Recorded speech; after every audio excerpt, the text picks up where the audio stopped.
Welcome back to my channel. If you're new here, I'm Cass. I'm an op shop addict and a part-time reseller based in Australia. And I'm coming at you today a little later in the month than normal with my December what sold video.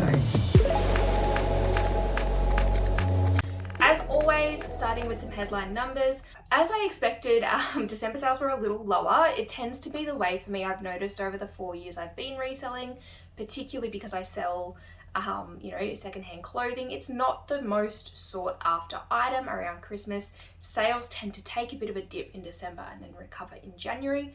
So my total sales for the month of December were $3,663.74. Now, even though that's lower than normal, it's still above the target that I had for myself for the month. So I am not unhappy with that. And as I said, I fully expected it to be a quieter month. I made 70 sales to achieve that amount. And for the first time ever, I smashed my average sales price goal, which is $50. My average sales price was $52.34. So still something to celebrate, even though it was a bit of a lower month. So I'll kick it off with my best sales on eBay. So eBay is still my primary platform. You know, it's always going to be the one I show the most love to. My best sale for December was this Arnhem dress. Now I found this one not too long ago. It sold within a month. This is the Harmony tea dress. It's absolutely gorgeous, kind of floral fabric. I picked this up for $8.40 around a month ago, so it moved through my store pretty quickly, and I took an offer of $100 plus post. Net profit on this one was about $78.96 after all fees. My next best sale was a little pair of shoes. This is the Arch Satya sandals. They were really, really gorgeous, kind of teal green, very vibrant pebble leather.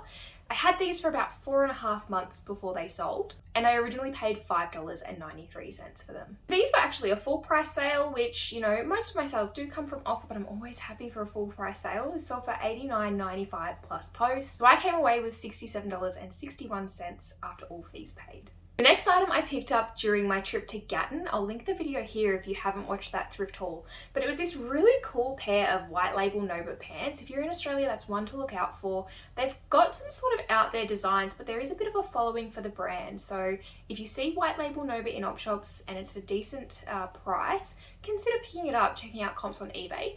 But these were an absolutely wicked pair of like fully sequined purple pants. They had an elastic tie waist and they were plus size as well, which was fantastic to find in this type of style. It was a little controversial. When I picked them up, I actually popped a little poll up on my Instagram stories asking people whether they would have picked up or passed on these in the thrift. And the results were, a little shocking. So I'd probably challenge you, not just to pick up items that you would like to wear for yourself.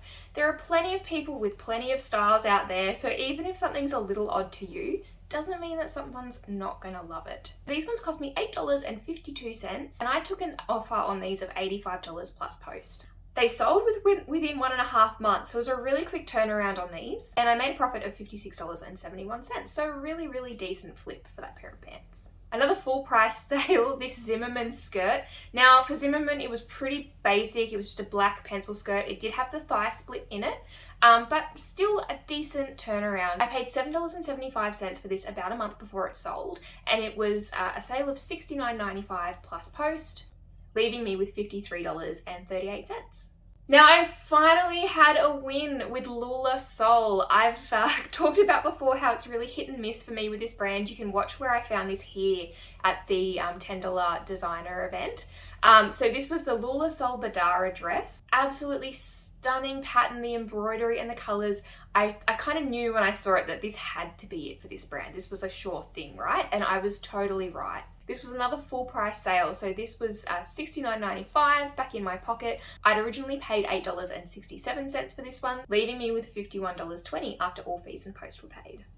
And lucky last for my best eBay sales, I sold a pair of Rolly. This was the Derby Cage style. Really, really nice tan leather. Now these were kind of a smaller size than I would normally pick up. They were size 37. They still sold pretty quickly. I only had these for a month and a half.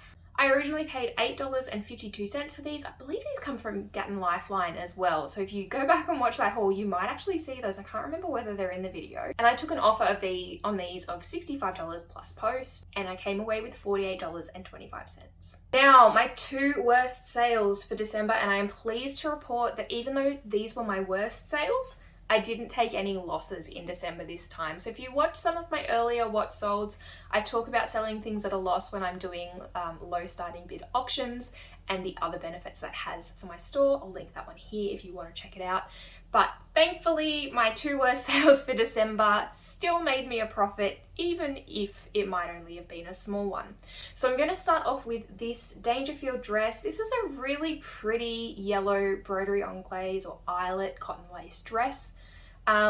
What wasn't going for this one so much was the size. It was a size 8. I'm trying really hard to move away from smaller sizes because for me, I find they sit and there's probably not a lot of interest in those smaller sizes. So I'm talking about anything really below a size 10, I find slower to move on. So I paid $8.20 for this dress around 3.5 months ago, which isn't too bad. And I took an offer of $19 plus post because it just really wasn't getting much interest. So when that offer came through, even though it's probably not the ideal price that I'd be looking for, I was happy just to move it on, cut my losses, and sort of get rid of it. And it still made me $6.67. So like I said, I did not lose money on this one.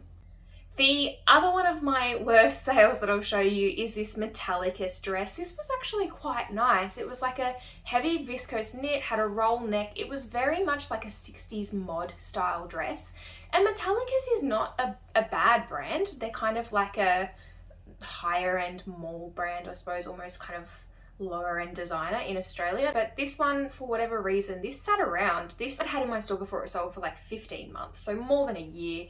And when I got an offer through, I was just happy to take it. This sold for $20.97 plus post. Originally, I only paid $4.83 for this one, so fairly low cost of goods. And I came away with $8.39. So again, not too bad. I mean, not really what I want to have stuff hanging around for that long to only get that much money out of it, but happy to see the back of it and put that money into something that hopefully is going to sell faster and for more money. And I've got 2 little Poshmark sales to finish off this video. The first one is this really gorgeous little Q bag. I don't see Q bags around a lot. This was a purple crushed velvet box bag. It actually came with 2 straps as well. So you could use it as a clutch, or you could have a chain strap, or just a regular kind of velvet shoulder strap. It was really lovely and in very, very good condition. This one also sold super quickly. I picked it up in November for $5.83 and I accepted an offer of $47 plus post, leaving me with $25.89. And the other Poshmark sale I have to share with you is this witchery sage green dress. If you follow me on Instagram, you might have seen me pick this one up. I did share it on a thrift haul. This one I got less than a month ago for $6 and I took an offer of $45 plus post. So this one made me $25.47. So there you go. There are some of my best and worst sales across the month. Already January is looking like it's going to be a better month. I'm hoping that, you know, the traction that I've seen early on in January is going to continue and kind of lift me back up to where I've been sitting around that $4,000 to $5,000 mark a month. But overall, it was nice to have a quieter month in December. I've been on leave from my full-time job for most of the month, and it was good just to be able to feel like I could wind down and just enjoy some time with family and friends over the holiday season. Thank you so much for watching. If you've enjoyed this and you like seeing what people are picking up to resell online in Australia, or just enjoy the occasional thrift haul, I do plenty of those on this channel, please make sure you're subscribed. I pop out a new video every week and I've popped one here for you as well that I think you'll enjoy. Thanks for watching.